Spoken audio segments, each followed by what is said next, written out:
Well, acts of kindness can help lower people's daily stress levels and strengthen our own health. That's right. New findings published in the Journal of Experimental Psychology found that people who perform random acts of kindness actually underestimate what a difference it makes for people who receive it.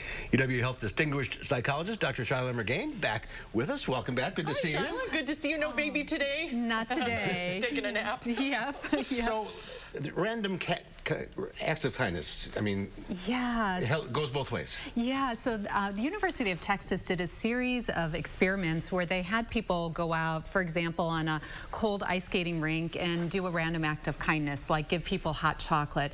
And what was fascinating is people underestimated the impact that that act of kindness had. They underestimated how much people appreciated it and the boost in mood, the sense of happiness that it cultivated. And so when we think about that, that often is a barrier to us doing a random act of kindness. We feel like it's probably insignificant. We start to overthink it and we don't do it. And so I want to put in a plug, especially with the upcoming holidays, to think about really starting to create some random acts of kindness and a little ripple effect of acts of kindness in our community. We've talked so much about how people are struggling with mental health right now, and I know one of your biggest pieces of advice is when you're feeling lonely or depressed, help someone else, do something for someone else, and it actually benefits you as well. But so what are the benefits? Yeah, I think about it as a helper's high. You know, in this troubled, chaotic world, it kind of generates a sense of control that I can do one thing to help improve somebody's day.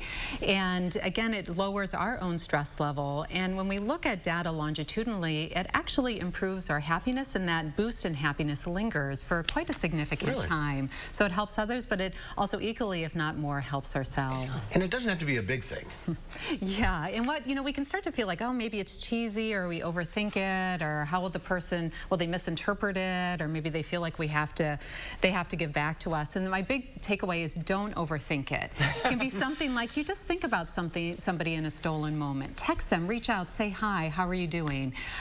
Think about your own skills or talents and utilize those. You don't have to spend a lot of money or learn something new.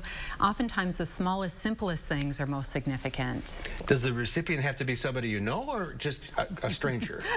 You know, it can be both, but I think the sweetest moments are those times where you never see the impact, like you buy somebody a cup of coffee in the drive-thru, or you leave something for a neighborhood child you don't know very well, maybe for Halloween. Right. Or you send a little note of appreciation to somebody you admire, like the two of you.